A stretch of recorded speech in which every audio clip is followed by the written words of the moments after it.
in the chat. Good morning, friends. So today we'll start talking about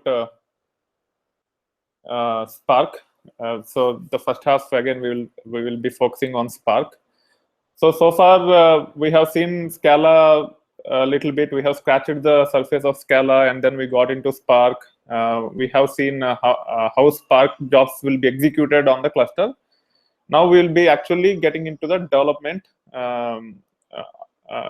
development stuff. So the first thing which we will be doing is recorded as an exercise now in the workshop exercises, and it is developing word count program using Scala IDE.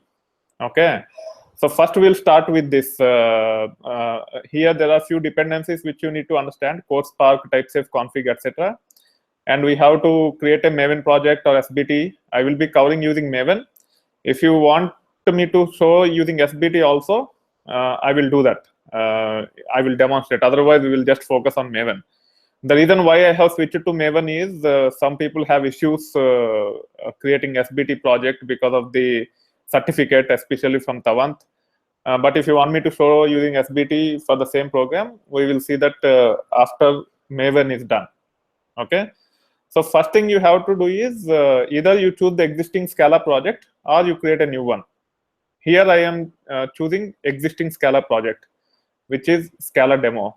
If you remember, the way you can get to here at this stage is if you start with a new project, just click on file.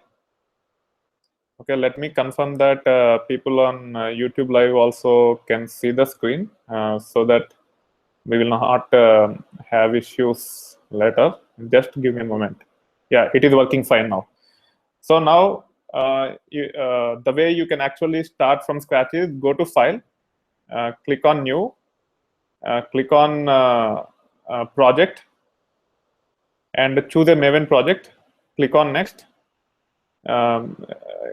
You can use default workspace location, or you can change the workspace location. Click next. Go to quick start and click next. And you have to give the group ID and artifact ID. Once you do that, it will start with Java. Because we are using Maven default wizard, it will start with Java nature. Then you have to choose that project which is created, right click on it, and then go to configure. And here you will see Scala nature. Now it's already using Scala nature, that's why it is not showing up. If it is in Java nature, it will show Scala nature here. You have to use that one.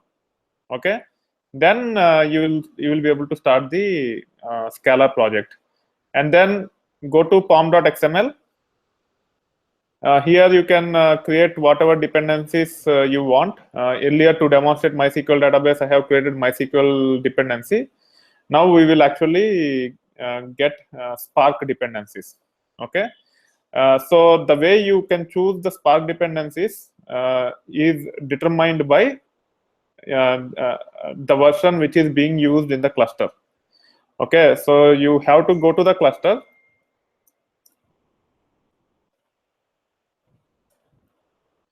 And then find user HDP.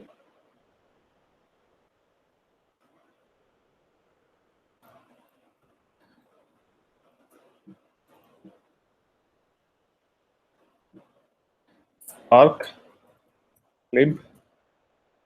Okay, you can see the version here. We are talking about 1.6.2, and here we have to configure Spark core. Let me get the version from the existing project. It's a little bit confusing when it comes to Spark. So this is how it will look like. So you have to use dependency like this. On the cluster, it is not directly visible. For all other things, you will be able to see it directly. But with respect to Spark, there is some confusion here. Let me do this. Let me exit and log in as root, and then find name spark.jar and see if there are anything. Yeah. Now if I go here, I think we can use Spark HDP assembly.jar.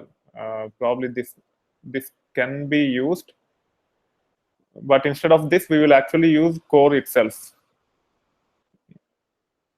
Let me see. Just give me a moment. Ideally, even for 1.6, it should show like this. The jar file should be like this. Here we have 2.0 version of Spark. So the cluster have both Spark 1.6 as well as Spark 2. So in Spark 2, we are able to get the appropriate dependency by going through this one. So the Scala version is 2.11, Spark version is 2.0.0, and then this 2.5.0.0 is Hortonworks platform version. So we can use HDP repositories and we can define our dependencies like this, or we can pick whatever version of Spark being used on the cluster. It is 1.6.2, and the actual Spark dependencies will look like this. Okay, so this is the artifact ID. The group ID will have Spark-core and also the version of Scala using which this Spark core is compiled. Here, this is compiled with 2.10. That is what I have used in my earlier project. Okay. On the cluster, irrespective of the version of Scala you have, it will work without any issues. But in your local, even in your local machine, if you say 2.11, it will download the Spark core compiled with 2.11 Scala. So this is Scala version using which Spark is compiled, and this is Spark version. So using this information, we can create dependency in pom.xml. So I am sharing this information with you. I will be using the same stuff here to create the Spark project. Okay. So you can use this information to define appropriate dependency as part of pom.xml. So you go here, copy this, paste it, and as part of the group ID, we have to use this one, org.apache.spark. Okay, so use this as group ID. And then this will be our artifact ID. So depending upon the Scala version using which Spark is compiled, you have to choose the appropriate artifact ID. For each, for better compatibility purposes, the Spark will have the jar files for each of the Scala versions. Okay, and here we are actually talking about Spark version, and then save it.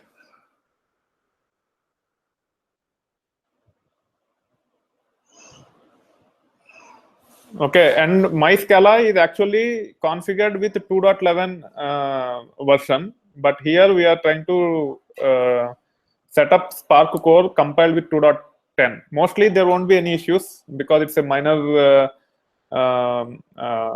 version thing, so there won't be any compatibility issues. But if we run into any issues, first thing we need to observe is whether these two versions are compatible or not. Then we might have to change, and we might have to retest. Anyway, we will see how it goes. Okay, so always try to use your own laptop to compile, to develop, to validate using a small data set. And then once you are confirmed that application is working as expected, build the jar file and ship the jar file to the cluster. In this case, our lab. If you are working on a project, there will be a test cluster and production cluster. Ship it to that environment and then schedule that. That's the typical application deployment lifecycle. You should not directly develop on the production cluster. You should use your own environment to develop. Now you can see the Maven dependencies have increased quite a bit. So this dependency have internal dependencies to other jar files, and everything is downloaded. When we actually add this dependency to pom.xml, and when we save it, the Eclipse is smart enough to download all the jar files required for this. So all these are required to run our Spark core programs using Spark core. Okay. So one thing which you need to understand here is when it comes to Spark, I have emphasized this earlier also. Spark does not have its own or its proprietary file system. It works on any other file system. And the way it works files on any other file system is due to HDFS, our Hadoop file system APIs. That's why you will see a lot of Hadoop related jar files, this Hadoop HDFS jar. So Spark is capable of reading files from HDFS, reading files from S3, reading files from many of the cloud storages because of HDFS. So Spark is actually integrated with HDFS APIs so that Spark can read files from any file system. And it is very important because I will cover some of the APIs where this Hadoop HDFS APIs knowledge will help you up to some extent. And also when you actually develop the program, when you actually start developing the program on your Windows laptop, the way I am showing, when you try to read the file system as part of the program to validate your program within your laptop, because it is depending upon HDFS, it will fail due to some dependency. There is something called winutils.jar. I guess I forgot the actual file name. You have to set it up. Then only you will be able to validate, and you have to take care of that issue by yourself. Go to Stack Overflow and check for how to set up WinUtils for HDFS on Windows machines, and you will get the instructions. You can take care of it. If you are using Linux or Mac, you won't run into that issue. I will explain when the time comes. I will explain that again, what issue you will get into and how you can resolve it. So that being said, now I have the Spark dependencies configured for this project. I can develop the Spark applications in this. So so we will start. Okay, so I'm going on to this directory. So this directory will not be created automatically when the Scala nature is applied on this. I have created this one. There is some issue with this project. Let me refresh and see if it goes off. Okay, I think I have to use 2.11. So whenever you have to observe what is happening. Here you can see there is a red X. It could be because of this incompatible version, because my Scala for this project is 2.11. and I have downloaded Spark with 2.11, Spark compiled with 2.11. That could be the reason why we are seeing this small X icon on my project. So we will see. We will see if this actually resolves the issue. So this observation is very important. Now you can see it is gone. So or either you can change this to 2.11 or you modified this to 2.10 and replace this with the 2.10 library container. Okay, so it's up to you. Either you have to change the Scala to 2.10 if you want to use Spark core compiled with 2.11 Scala, or you can change the dependency. These two have to be compatible. Otherwise, you will see warning X sign here. Sometimes your application will compile and run without any issues, and sometimes it might run into some issues. So that's how it works. Anyway, now let us see. I'm creating a new program here. Again, what I'm trying to say is when we actually apply the Scala nature, you will not find this directory called source main Scala. You have to create by right clicking on the project, go to new, and you have to select source folder. Don't select folder or package directly. Select source folder and then create. If you say it's a package, then a package by name src.main.scala will be created. We don't want that. We want to start with a source folder. That's why I have created a source folder called source main Scala. I am also creating another source folder called src main resources. This is to externalize the parameters. I will explain when it comes. First, I will hard code certain stuff. and then I will change it to use externalized parameters reading from this reading from a file which will be created under this directory. So we will add typesaf config little bit later. So now let us create a new package under this source main Scala, word count. Okay, and then new, I'm creating Scala object here. Let me say it as word count. Okay, and here I am creating def main args array of string. I hope you understand this. If not, let me know, and then we can actually start developing the program. And also, as I have mentioned to you earlier, you can right click on this, go to Scala, and create a Scala interpreter in Scala demo. Okay, and then you will get a Scala interpreter over here. Okay, let me. Okay, sorry, it came on the.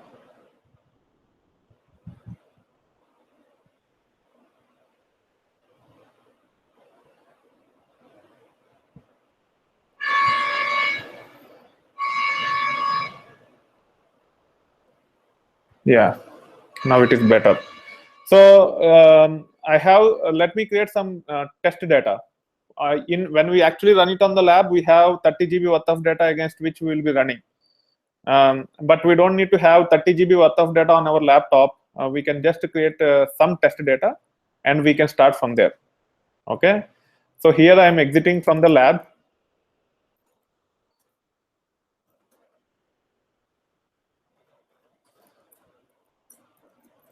Okay, and here I just created a file called wordcount.txt. You can also create whatever you want in this. If you are interested to have more text, you can go to any wiki page.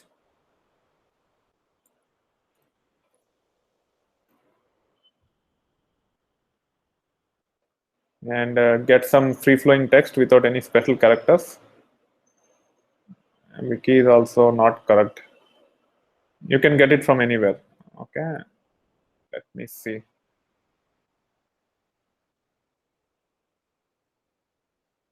Yeah, let us take this paragraph which does not have any of the special characters.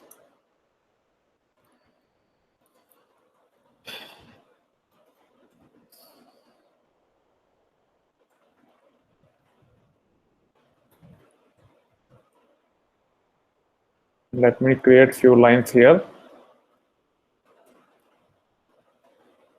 I'm just creating lines so that you can understand what is going on, because everything is considered as one line.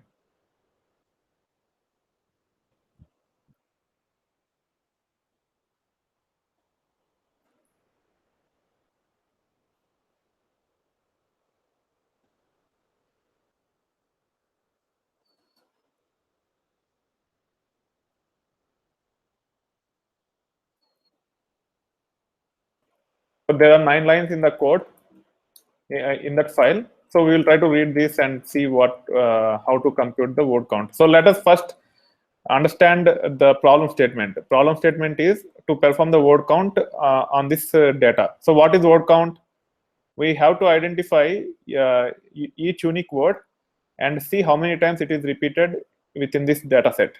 Irrespective of the size of the file, we have to process the entire data set and find each unique word and then get a count of those words. So that is the definition of word count.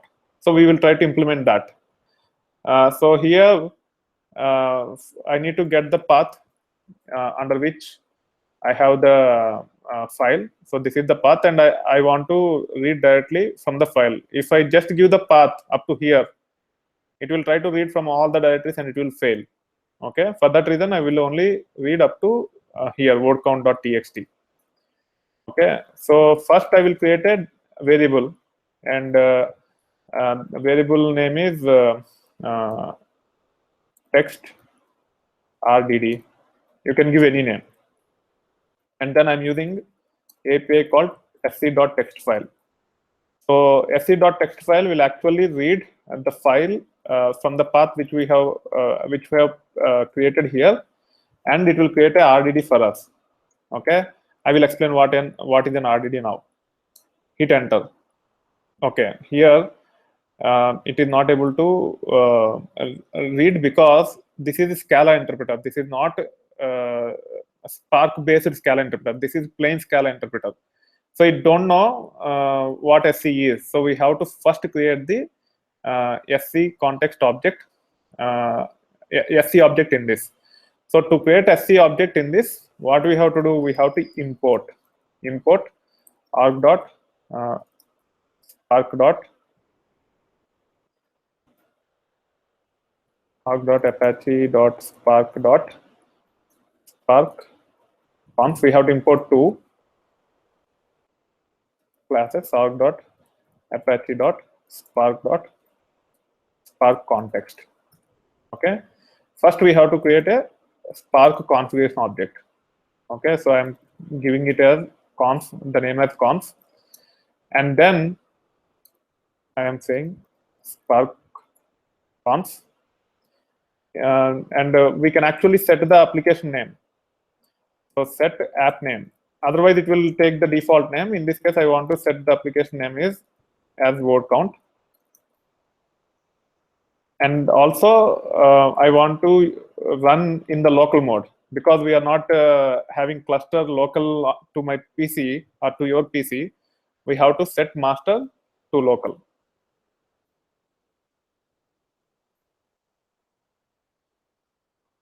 Okay, so there is a syntax issue. Let me get it from my blog real quick. Or actually, I can get it from the earlier programs. That will be better. Okay.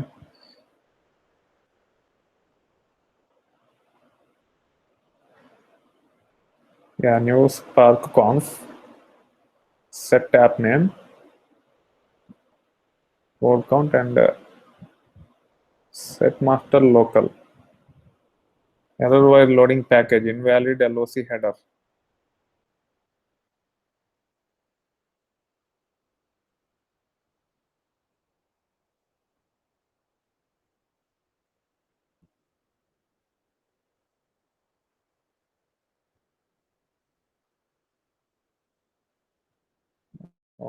Okay. Why it is complaining? Let me try this. Let me change it to 2.10 instead of 2.11.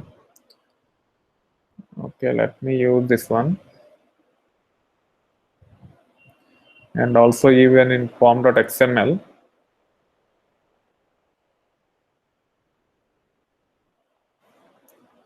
Let us save it with 2.10.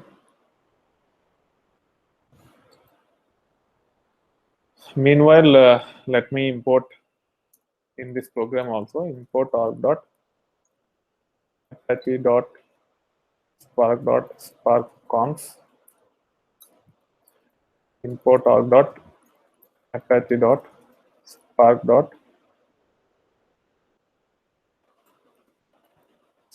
context. Let me close this.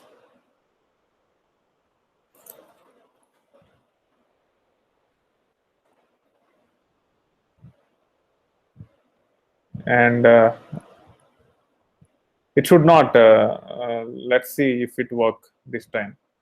So there are some errors in this. Probably this might throw some.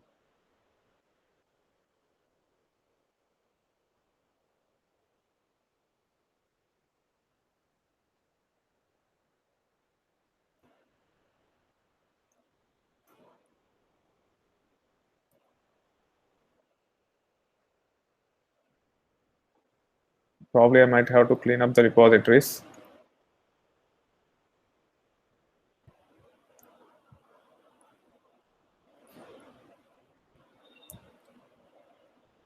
Okay, so there are some issues here. Scala demo.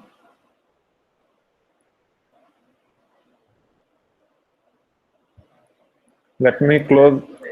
Yes.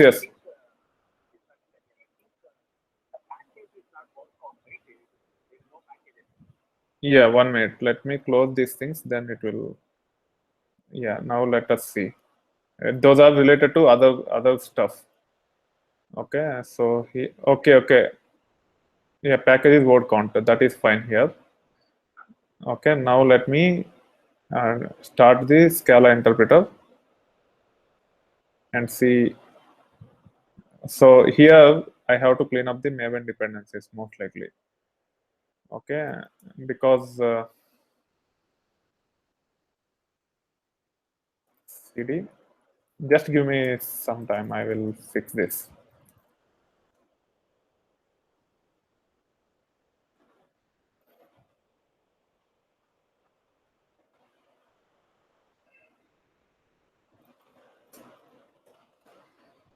Okay, now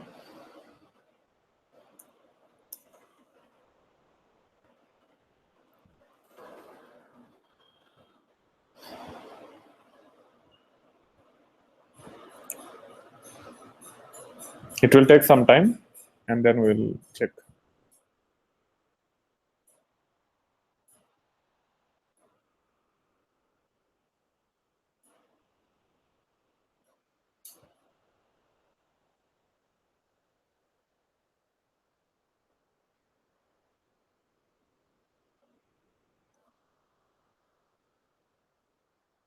Okay, meanwhile, while it is being loaded, let me show um, uh, from Spark Shell.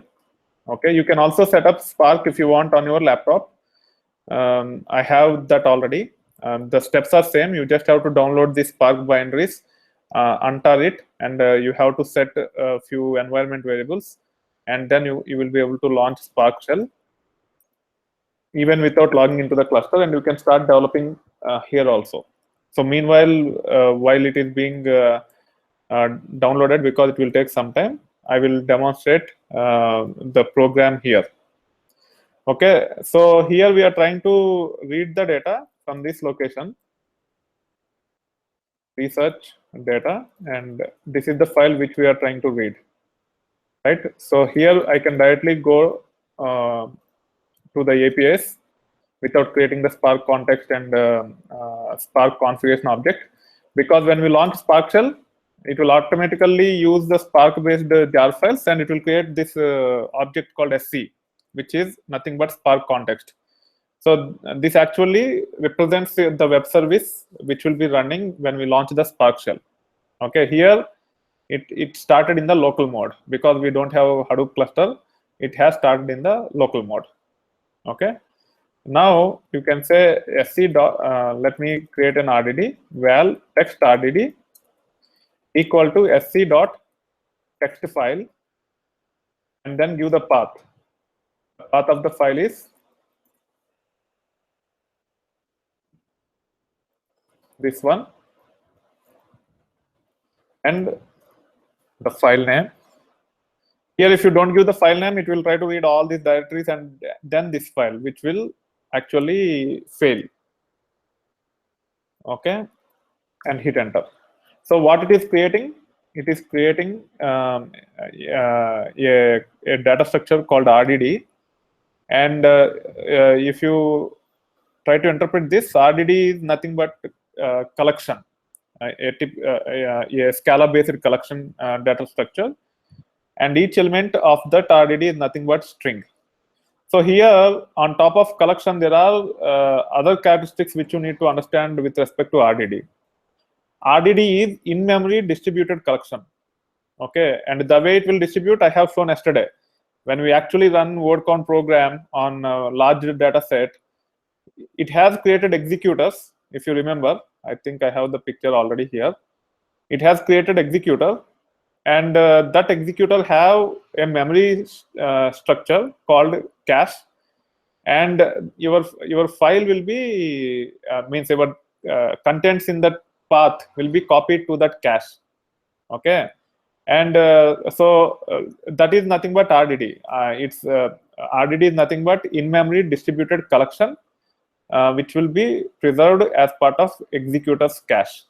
And yesterday we have seen For our 30 GB worth of data, there are 270 blocks, and when we run with 2 executors, each executor got 135 blocks in them, and it is first it will cache into the memory, and then the processing occurs. Okay, so here RDD is nothing but a collection which is in memory and distributed, and the way it will be distributed is depending upon the number of executors. Your data will be cached into the executors for further processing. And also here you need to understand this RDD is resilient in nature. When I say resilient, so in this scenario, where let's say there are 2 executors, which is default, and each one have 135 blocks, which means approximately 15 GB worth of data. If one executor goes down for whatever reason, it could be crashed due to a memory leak within the executor, or it could be a hardware failure on the node and suddenly node goes down.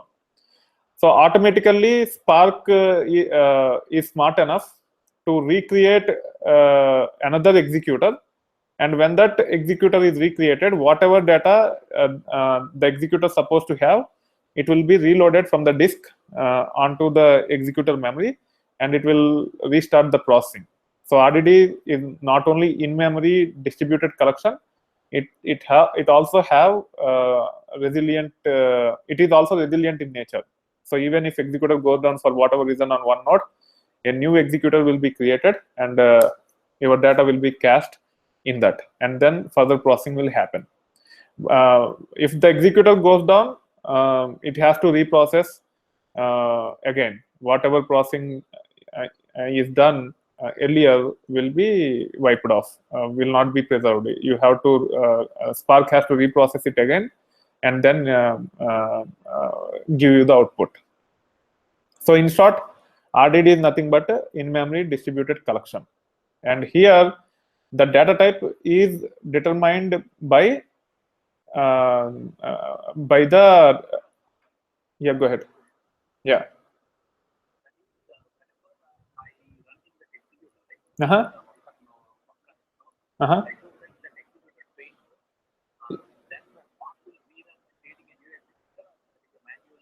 No, we don't do it anything. We don't do anything manually. It will be automatically taken care. That is part of the fault tolerance, which is included as part of the framework.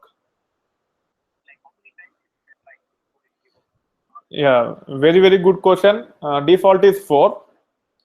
So the reason why it retries 4 is if you get into the details about fault tolerance, when the fault happens, the fault might happen if there is a bug in the code, or it could be a hardware failure also. So to sort out any hardware failure issues, the default retry attempts is 4. After and every time it retries on a different host. Okay, whether it is a bug in the code or hardware failure, it will not matter. It does not matter. It will just retry 4 times on 4 different nodes if you have those many nodes in the cluster. After 4th attempt, it will give up, saying that there is something wrong. Means it's up to you to troubleshoot and what the issue is. In general, it will give up. Okay, if you want to tweak that, you can tweak. It's all properties. You can tweak in the configuration files and control how many times it should retry before it give up completely. Okay, so very good question. Let me see, there are a few more questions here. If the cache memory cannot hold the huge amount of data, will that place data to disk? I answered this question yesterday. I'm not sure whether you have joined yesterday.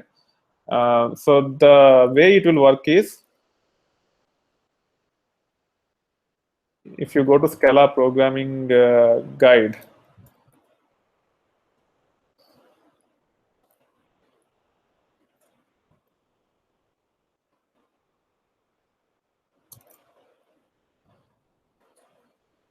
and always check for the appropriate version of programming guide. Otherwise, it will give you the most searched version. Typically, it will be older one. Okay, and here if you say memory underscore, so by default it will be memory only. if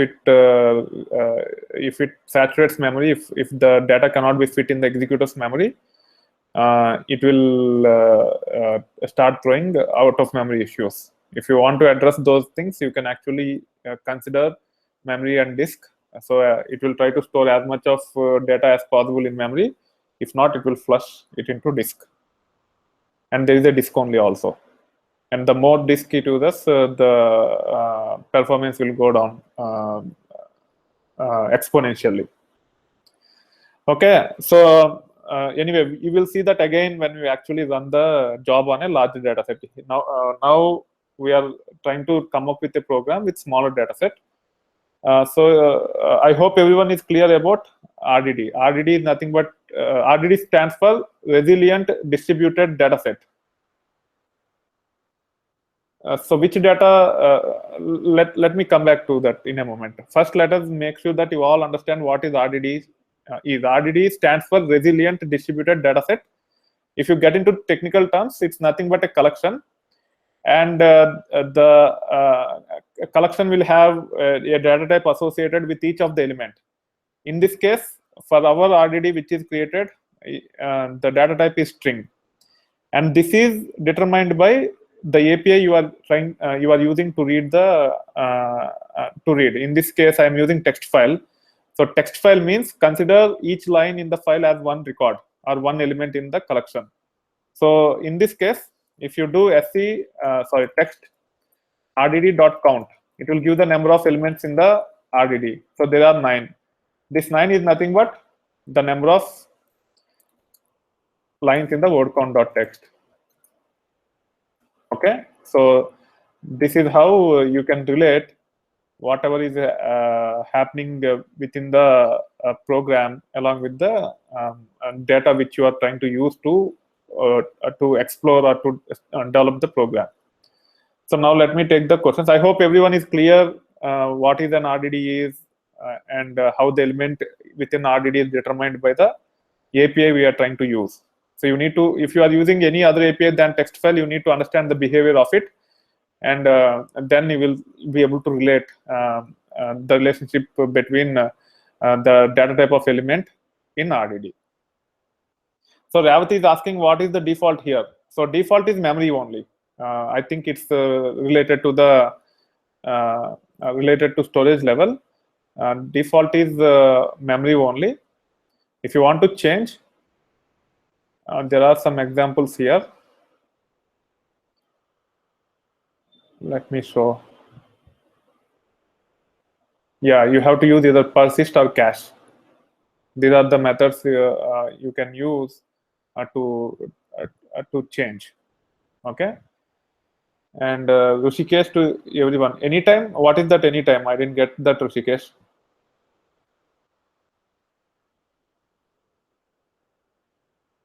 Can you elaborate, Rishikesh?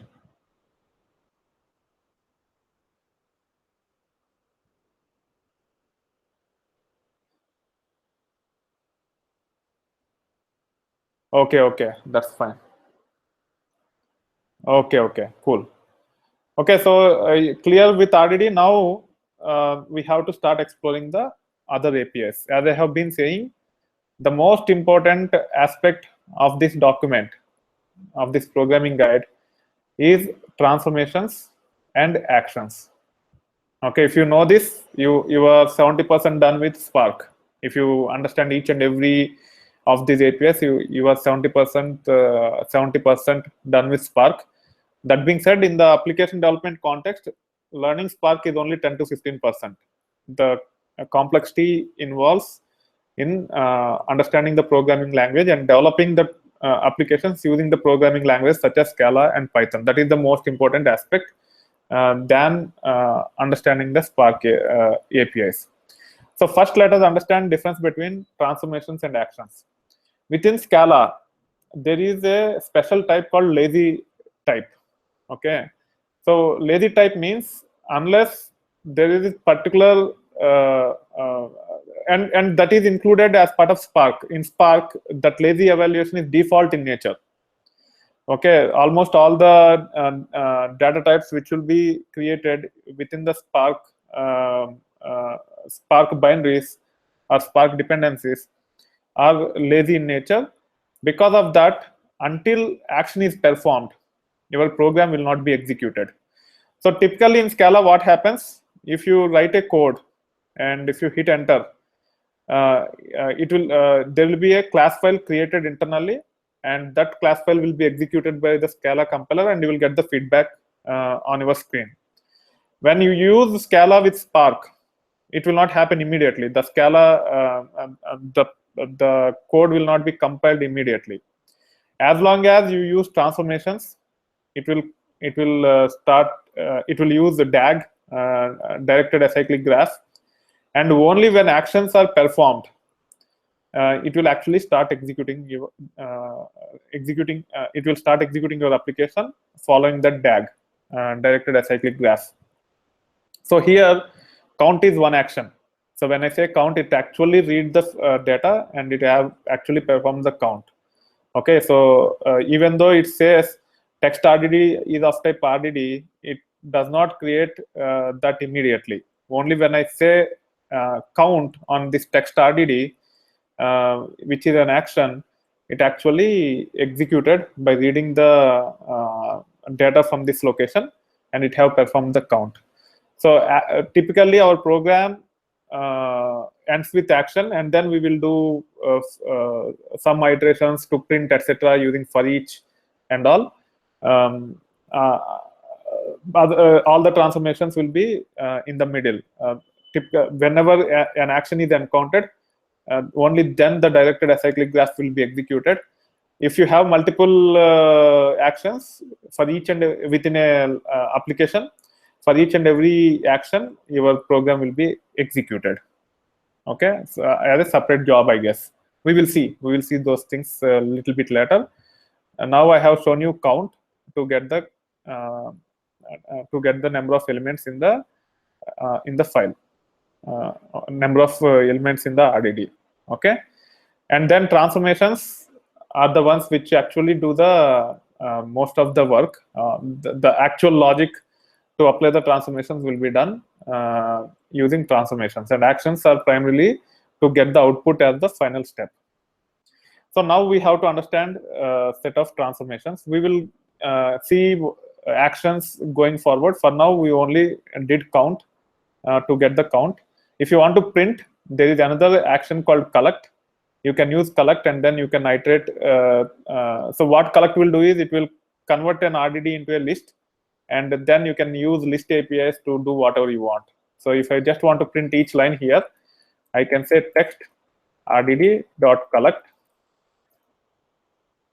and now you can see that the RDD is actually converted to array of string. Okay, once it is, array is nothing but a collection, and once it is converted to collection, you can use APIs such as for each. If you hit tab here, it's not working. Let me see. Only at first level it works always. In the second level, it will not work. Probably you might have to create a another variable, and then it might show what all APIs are available. So let us see. Val text array equal to text rdd.collect. Okay, now text array is of type array string, and then we can say text array dot, and now it will show different APIs that are available. It is only showing few of them. I don't know why there is a difference in the behavior. You can actually say for each println and hit enter. Now it is actually reading the array one line at a time using for each operator. So for each is nothing but a collection API or collection method, wherein each element in the collection will be iterated, and you can actually do whatever functionality you want. In this case, I'm just printing. Okay, so if you want to customize this, you can also say, you can create an anonymous function and say println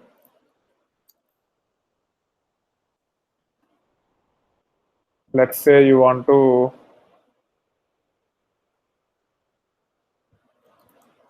just say line, and then you want to print.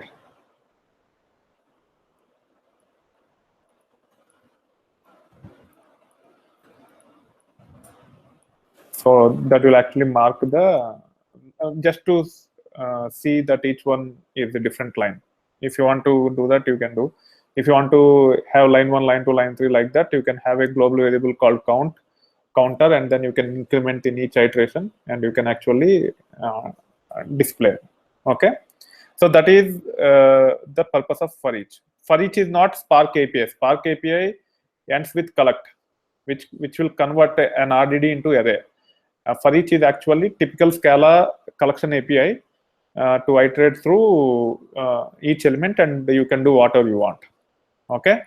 On top of it, if you just want to preview, if you have millions of rows, and if you just want to preview how the data look like, instead of using collect, you can also say take. Take is also another action. Okay, and the difference between collect and take is collect will actually convert the entire RDD into array. Take will only pick the number of the number of elements which you have passed as parameter and convert them into array. So in this case, if I say 5 instead of 9 lines, the text array will have only 5 lines. And now if I print, it will only print 5 lines. That is the purpose of take. So when you are giving certification exam, or even when you are exploring, if you have larger data set, never use collect. Okay, because it can run into out of memory issues. And also, you should not have take and collect as part of your program. There are some exceptions where take can be there, but you should never use collect as part of your program unless and until it is inevitable. I will tell you a story. So one of the guys who is pretty experienced guy, he's a Band-Aid employee in IBM, and but he's not from Unix Linux background. I think he's from Windows background, and he learned putting a lot of effort. And when he went to take the certification exam, there are few other issues also where he lost track. When he developed the program, just to preview using Scala interpreter, he used collect, and he used the same statement within the program also. Okay, and then he used collect, and he started doing other processing also. So when he used collect, instead of using Spark APIs, he tried to use collect to do some other stuff. Okay, when he used collect, and when he tried to, I think he tried to print each and every element of something other. I do not remember. He tried to use collect inappropriately. And when you go to the certification, you will be dealing with huge amounts of data, at least few gigabytes. It can be few tens of gigabytes. And even though you have very large capacity on the cluster, by default, there will be only 2 executors. I think even in certification, they will use the defaults. If there are only 2 executors, and at each executor level also, there will be memory settings. So it cannot use more than certain amount of memory. So when he tried to run with those defaults, and when he tried to use collect, he tried to use the entire memory, whatever is allocated to those executors, and he started running out of memory issues. He thought the cluster is improperly configured. And then he was pretty angry with Cloudera guys that they did not conduct the exam properly. And he sent a serious email to the Cloudera guys, and they came back saying that you have used collect as part of your program. That's why it was running into out of memory issues. From our side, there is nothing wrong. So you have to be extremely careful with this. Collect and take is just to preview the data towards the end of the program. You should not use collect as part of your application, which needs to be deployed in production or test environments. Okay, so keep that in mind. As with any programming language or any application development, you should not have this println and exception handling and all using this print, etc. You have to use appropriate APIs for exception handling, logging, etc. You should never use println. You should never iterate through all the elements as part of your application. It's not a good practice. Okay. Anyway, so that's about collect and take. I hope everyone is clear with these APIs. Collect and take. We have seen count, we have seen collect, we have seen take. And first it will just take and get the first element. First is nothing but take of 1. Okay, and if you want to get some sample out of huge amount of data, you can also use take sample. So these are the APIs which you can easily interpret. Reduce is different. We have seen reduce as while exploring Scala APIs also. So it's similar to that. On the RDD, if you want to get some min, max, etc., you can use reduce. We will see the usage of reduce a little bit later. For now, we have covered collect, count, first, take, and also theoretically take sample. Okay, we will see take ordered and a few other reduce, those things a little bit later. Okay, now if we go back, and also there is a for each, and this for each is different from whatever for each I have shown. Okay, what it is saying is run a function func on each element of the dataset. This is usually done for side effects such as updating an accumulator or interacting with external storage systems. So this is a little bit different. This for each is different. This is not what we have used as part of our demonstration. We have converted to array, and we have used the Scala collection API called for each to do this. There is also a for each on RDD, but the purpose of that for each is little bit different. We will try to come up with a demo if possible with this, but it is not very important. Okay, now we will get into the most important part of Spark, which is transformations. Even actions are important, but transformations requires a lot more focus and learning. It includes a bit bigger learning curve compared to actions. Actions are very straightforward. Okay, so forget about Spark. If you think about any structured data, think about any data. I'm trying to get some answers from you. So I have data for my project. So what are the typical transformations we perform? If you guys can answer that question in the chat, it will be great. What are the typical transformations we perform on any data set? So I will give a minute if you guys can answer. Filtration, that is correct. What else? Filter or data cleaning. Sorting is correct. Map is not transformation, it's an API. Map is an API here. Yeah, hash map is a different story. But we don't do hash map kind of transformations in typical data processing. Map is used to do the transformations. So what kind of transformations you can think of? Order by is nothing but sorting. Okay, so let me answer that. So you should not use these technical terms.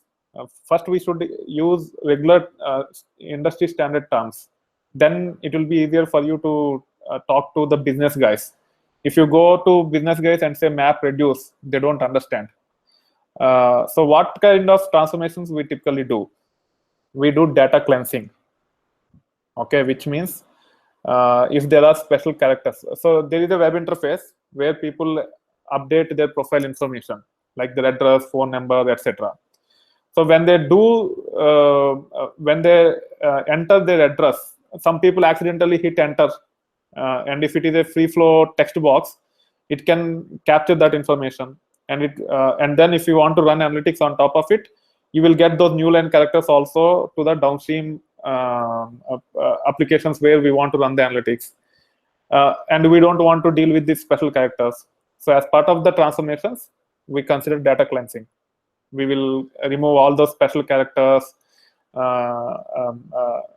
some people even accidentally enter new completely weird characters. Accidental. It's not intentional. If your web application is not capable of handling all those scenarios, your database will have some unintended characters as part of them, and it can cause some issues while processing downstream. For that reason, what we do, we will clean all those special characters, and we will capture only the relevant information or high quality information, excluding those special characters, and we will store only those things into the downstream application. That is called as data cleansing. And second one is data standardization. Okay, take a very big enterprise, and there can be multiple modules within that enterprise, and each module or each application for that enterprise might capture the customer information. One might have implemented using Java, inbuilt in-house product. Another might be implemented using a third-party application like Salesforce. Okay, so so the data sources can be there can be multiple data sources if you want to run analytics downstream. Okay, and Salesforce might enforce a different standard while updating the phone number, and some other application which is built in-house might enforce a different standard for phone number, and some other application might use completely different standard. But when it comes to downstream data processing framework, you should have one common standard. Okay, and only then your analytics will become simpler. Otherwise, instead of running analytics, you will be struggling with coming up with rules to process the data. For that reason, as part of the transformation process, we will apply these transformations for standardizing our data. So irrespective of the way phone number is represented on the source systems, let's say we define it as 10-digit number. We discard all the hyphens, circular brackets, any other characters that are used on the source systems before storing it into the target system. That's another kind of transformation. And if you want to talk in terms where everyone can understand, it is called as data standardization. So we spoke about data cleansing, and we spoke about data standardization. And then third one is discarding unnecessary data, which is filtering the data. That is another kind of transformation. And then these are all row-level transformation. Whatever use cases I have mentioned, for each row, we will identify if there has to be any standards enforced or any special characters that needs to be cleaned, and we will do that at each row level. On top of that, there are group transformations. When we say group transformations, aggregations like sum, average, min, max, etc. All these are considered as aggregations. Okay, so that is another kind of transformation. And then another kind of transformation is sorting and ranking. So we want to sort, and then we want to get top five employees within an organization, or top 5 products which is generating more revenue, top 5 products which are generating higher amount of revenue. So these are all comes under sorting and ranking. And then to achieve these things in the technical terms, if you get these are all, you can communicate with anyone.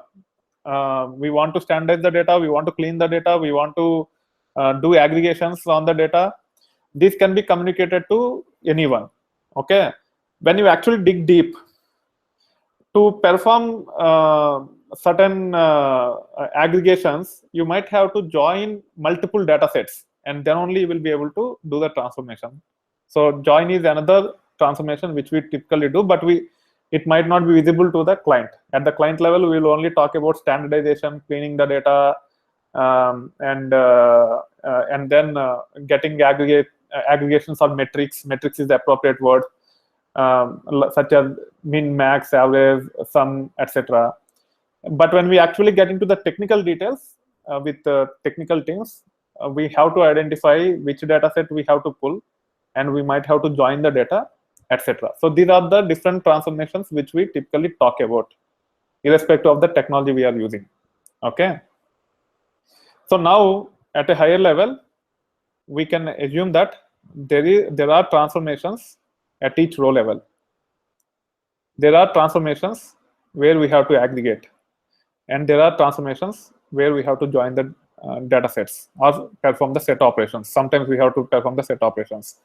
So if you go through this transformation list, even these can be categorized into those things. So map, filter, flat map.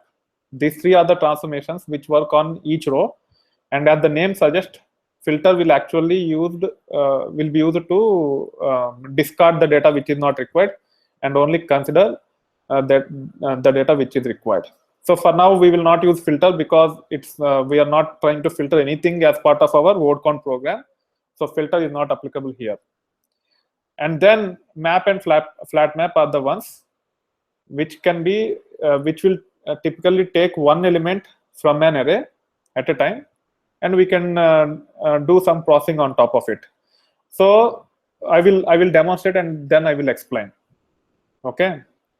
Forget about Spark for now. Let's go back to the typical Scala collections. So here I am creating a collection by name strings. Okay. And I am actually saying hello world, how are you? Let us see how map and flat map are different.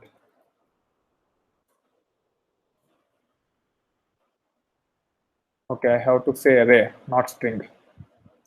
It's my bad. I can actually remove this. It will automatically inherit. Here, if I have to specify array. Okay. No, it did not treat it as an array. It treated as tuple. So let me create an array. Or list also fine. Now it is an array. So it's very important to understand.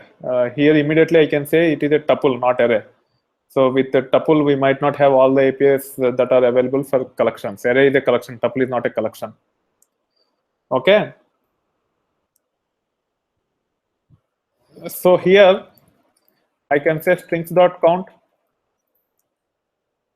I think strings.size, I guess. Yeah, strings.size will give number of elements in the array. Now I want to process this. So here I'm not using Spark APIs. I'm just using this pure Scala-based APIs, and strings is nothing but array. Even strings have a even the array. Okay, let me change it to list and see if it make any difference, because it is not giving all the APIs that are available on the array. I'm just trying to figure out where the issue is. Now if I say strings dot, yeah, I think with array only few APIs are showing up for whatever reason. In this case, I have created as a list, and list have the flat map and map. Even this one also, yeah, here it has both flat map and map. Okay. Now let us understand first with map. Okay. With respect to map, how to so I can use underscore notation to process the data, or I can create a anonymous or lambda function. Yeah. So map, and here I am saying underscore dot split. I'm directly using I'm directly providing the functionality here without creating lambda function.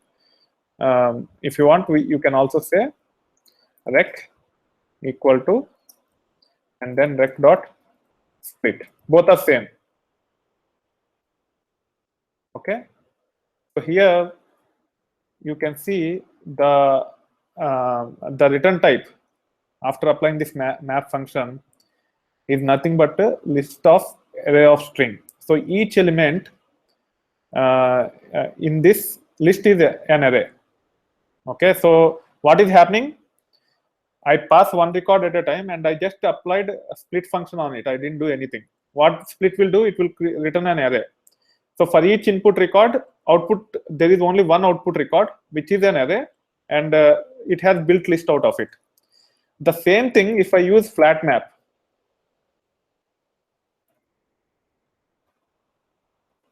Here I am using flat map. What have happened?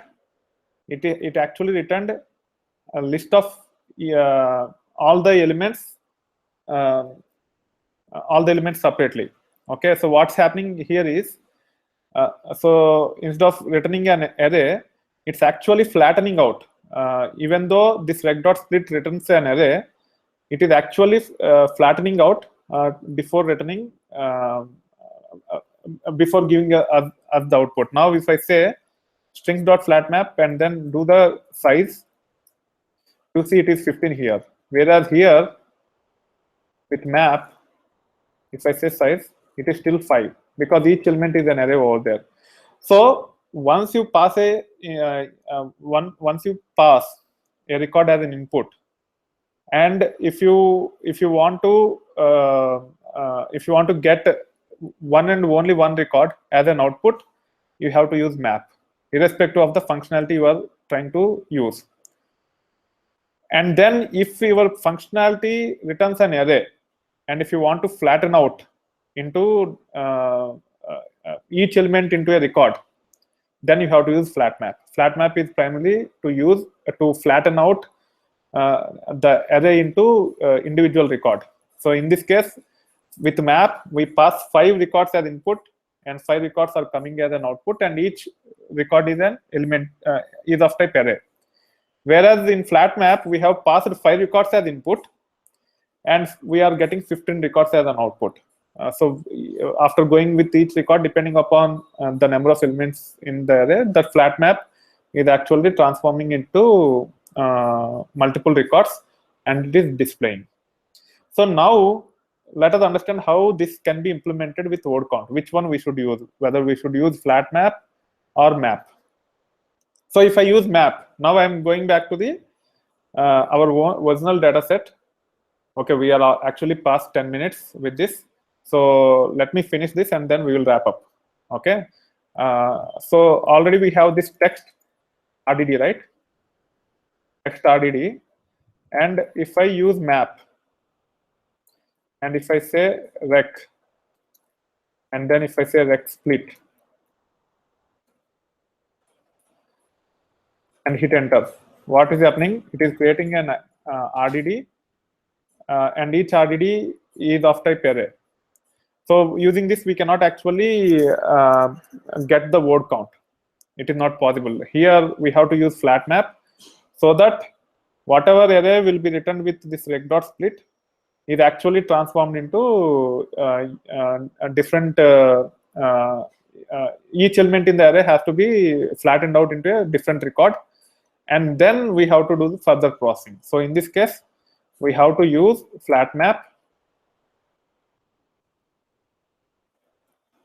Okay, now you can see it is returning RDD of type string instead of array of string. With map, it has returned array of string. Here it is returning RDD of type string. I don't know where the flatten came. Okay, there is a flatten also. That's a Scala API. When it comes to Spark, they have only map and flat map. Don't mix up Scala APIs and Spark APIs. Whenever you are trying to work on RDD, you should always use Spark APIs. I don't know about flatten. I have to see what it is. Okay, but it has in Scala also there is a flat map on the collection, which I have demonstrated earlier. Okay, so this is the difference between map and flat map. Here, if you want to preview the data, we can say collect, and then for each, and then println, and hit enter. Now you can see it has gone through each element in the RDD, applied the split function with a space as delimiter, and then whatever output that comes as an array, it is flattened out, and it has built a new RDD after string where each element is now a word versus line earlier. So actual text RDD have the line, and a flat map have the word from each line, because we have applied this rec.split logic. Okay, so we'll pause here, and tomorrow we'll continue from here and try to execute this program using Scala, using Spark Shell, and then we will take care of implementing the end-to-end program using Scala IDE for Eclipse. First, we will validate locally that we are able to execute the program, and then we will build the jar file out of it, ship the jar file to the cluster, and then we will run it on the cluster. We will do that probably tomorrow and day after tomorrow. Once this is done, we will accelerate, and we will try to complete the other APIs a little bit faster. As we are beginning, we are going a little bit slower. Okay, that being said, if you have any question, I can take 1 or 2 questions now. Otherwise, we will move on to Scoop workshop, or the big data certifications workshop, where we are talking about Scoop. Yes, Ravindra, tell me.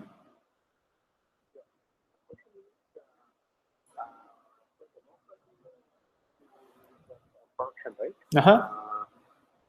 So in the local, you develop the Scala program, and you will have a sample test, and you just check whether it is working fine. Yes. Then you create the jar file, and then you deploy it in the production cluster, and you run on the actual test, right? That's how you do it. That's right. Yes. That is my understanding. Yes. Yes. Okay. Yeah. Okay.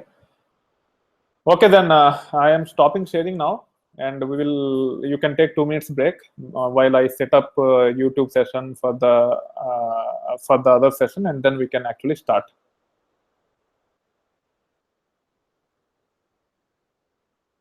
So whoever is on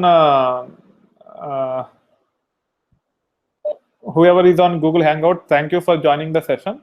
I will not be able to answer the questions because this actual session is backup for a corporate workshop, but I'm streaming it for everyone. The primary intention to have backup for them, so that they can use this material anytime in future. And also it will help you guys to understand the quality of my training. And when I announce my future trainings, if you want to be part of these things, you can actually start. And these videos will be part of playlist in YouTube. So the playlist name is